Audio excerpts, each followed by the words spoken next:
L'ancien international sénégalais Pape Bouba Diop est mort ce dimanche à l'âge de 42 ans. Le buteur des Lions de la Teranga restera dans l'histoire comme le premier buteur sénégalais de l'histoire de la Coupe du Monde contre la France, alors championne du monde en titre.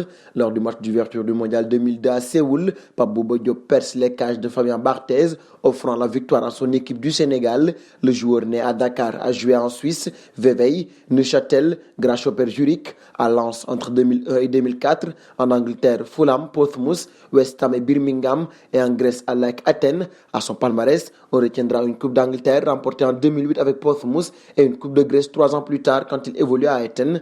Emporté par la maladie de Charcot, des précisions autour des causes du décès de Pape Bouba Diop ont été révélées. L'ancien international sénégalais a été grandement dominé par la maladie. Pathé, un des cousins de Pape Bouba Diop qui a réagi sur les ondes de la RFM, une radio sénégalaise, révèle qu'il a eu des problèmes avec ses genoux. Ces derniers mois, ça s'est aggravé, il était sur une chaise roulante, il ne pouvait même plus parler. Il y a un mois ou plus, je l'ai eu au téléphone, mais on a pu terminer la conversation. Je ne le reconnaissais plus. La maladie l'avait totalement gagné.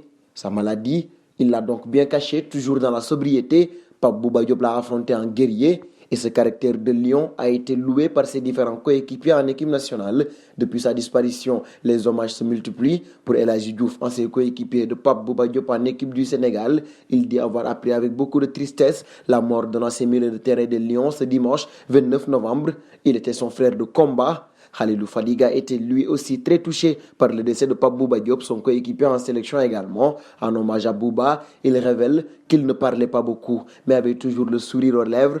Il ne se prenait pas la tête, il ne répondait pas à nos attaques incessantes pour l'embêter et il avait une douceur pour une force de la nature, une douceur dans le verbe, dans le cœur, dans l'esprit et dans les cœurs et les esprits des Sénégalais.